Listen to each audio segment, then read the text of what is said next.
In this video, we go to the last position, the center forward or CF position in PES. If you think that the things I have told you in the previous videos have changed your view of the game, wait and see what this one has in store. Your entire attacking system will change after this video and I don't need to explain any further. Let's get to the point. Before anything else, I want to tell you one of the best scoring tricks in PES 21, the fake trap shot move, which is one of my signature moves in the game and something you won't see anywhere else. The way you do it is that you first pass the ball to a player, then before the ball reaches him, you fake shot the ball, and then immediately you shoot, but this time for real. Don't fill the shot too much, just fill it about 40%. Now look at this example, let me give you another pass. I pass the ball to Forlan, then I fake kick and immediately shoot. This move is great for two reasons. One is that you can often completely bypass the player who has marked you with a fake kick, which is very useful on its own. And two is that by fake kicking the ball, you send the ball to the best distance for shooting in PES 21. And then you can shoot the best shot possible. Bear this move in your mind, we go back to it many times in the duration of this video. But now I want to tell you a few basic moves that are at the PES top level. It's really important to know that there are three types of CFs in the game and each of them requires a different style of play from you. Type 1, which contains a very large group of CFs and the speedy ones too, are the goal poacher CFs. With these players, your entire plan is to give them a deep pass and make them one-on-one with the opponent's goalkeeper. The best way to use these kind of CFs is in counter-attacks. If you don't counter-attack much, you better use other types of CFs. So it's best to set counter-attack in your team's game plan. Build-up can be short passes or long passes. Counter-attacking is much more important. Get the ball in your own field, then look at the radar when you're starting your counter-attack.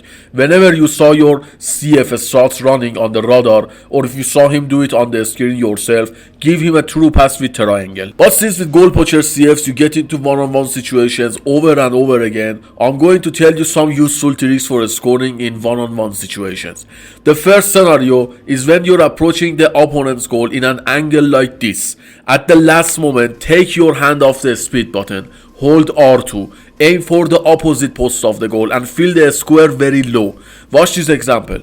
I'm approaching the opponent's goal at speed. At the last moment I take my hand off the R1 button and hit the square. Since the opponent's goalkeeper was stationary, I fill the square a little more. If the goalkeeper comes towards you, you should fill the square less.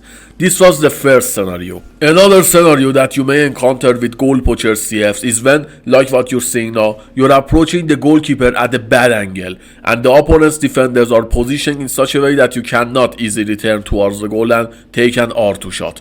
In this scenario, make the angle narrower for yourself and then take a very strong shot at the angle you are running. Now I will narrow the angle and then take a very strong shot at the angle I'm moving.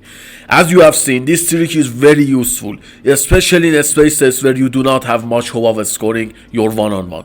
If the opponent's players are not around you, always take a step in one direction first and then shoot, because this way your chance of scoring a goal always becomes much higher.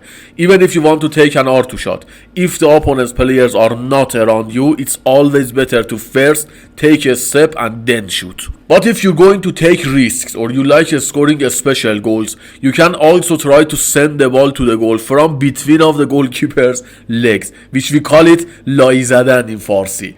What you must do is to get close to the goalkeeper as much as possible. Then at the last moment, aim exactly between the goalkeeper's legs and fill the square as little as possible. Then after you take your hand off the square, hold R2 all the way in.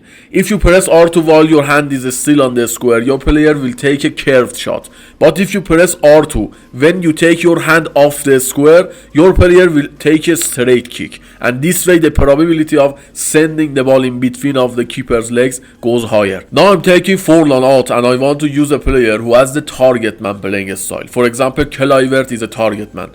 Tall and physical players like Giro or Dzeko have this play style. If you have a target man in your team, forget about deep passes altogether. They're not fast, they're physical. You can use target mans in two ways. One is when you're playing in your own half. If you want to make the most out of your target man when you are in your own half, here for example, or even further back, hold R2 and don't fill the circle too much. Fill it enough so that the ball reaches your CF in the middle of the opponent's half of the field. Then, like what you see in this example, you can take the ball with your CF and turn and pass it to another player. Or you can jump in there and head the ball to another player yourself. The most important part to use this player's full potential is that, again, it's better to set your team's attacking type on counter-attacking. But make sure to choose long passes this time in the build-up option so that you can get the most out of your team's target man.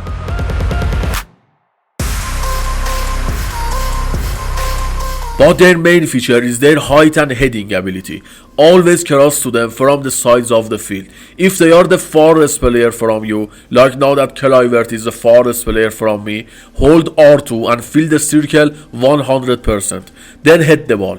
This way you can almost always score. Of course, provided that you know the tricks of professional heading in PES 21. One of the most controversial subjects among PES top players is that does timing really affect the chance of scoring from headers, or it depends purely on luck? I will tell you that timing is important, but it's very difficult to do it right. So first I tell you the ideal timing for heading, and then I will tell you a trick that is much easier to do. The ideal timing is that when you cross the ball to your player, remember that when you release the square button, your player immediately jumps and heads it. So it's not important when you press the square button. The important part is when you release the square. If you release the square before the ideal time, you're leaving everything to chance.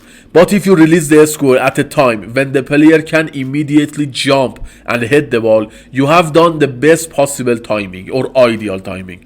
But it's difficult. If you can't follow this timing, I will tell you a trick, or should I say a secret. When you're crossing the ball to your forward, after the crosser's foot hits the ball, immediately press the square button towards the area of the goal that your player is facing. Your target man is facing. It's always better to fill the square between 40 and 50%. Don't fill it too much, don't fill it too little. This timing is not ideal, but it's much better than wrong timings.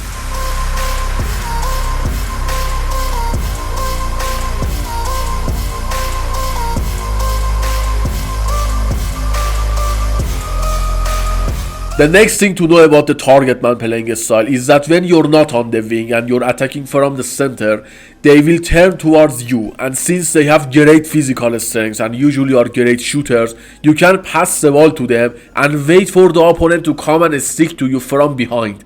Then you can use one of the bugs in the game, which is going around the opponent and then immediately shooting after your turn is over.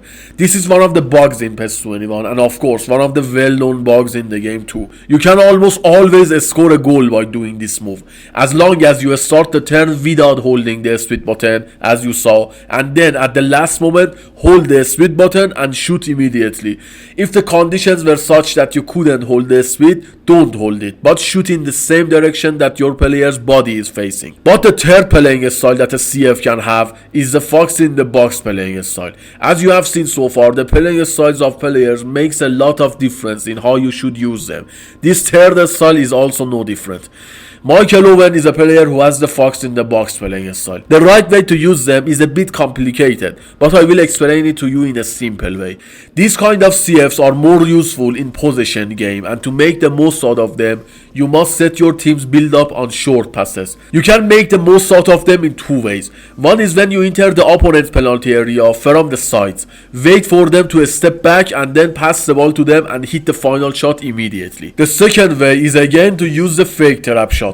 These strikers are constantly putting themselves in the free spaces to take passes, and you can pass to them when they are in the right place. This pass I just gave turned out to be a bad one.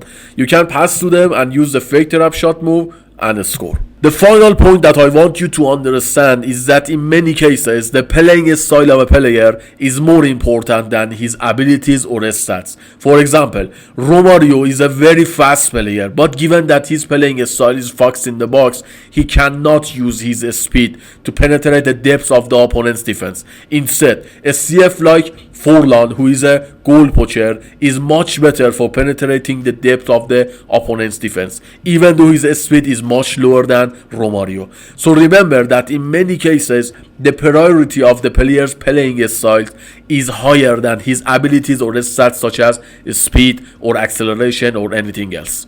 And that's it. With what you saw in this video, you can now use your CFs much better than before and score many more goals.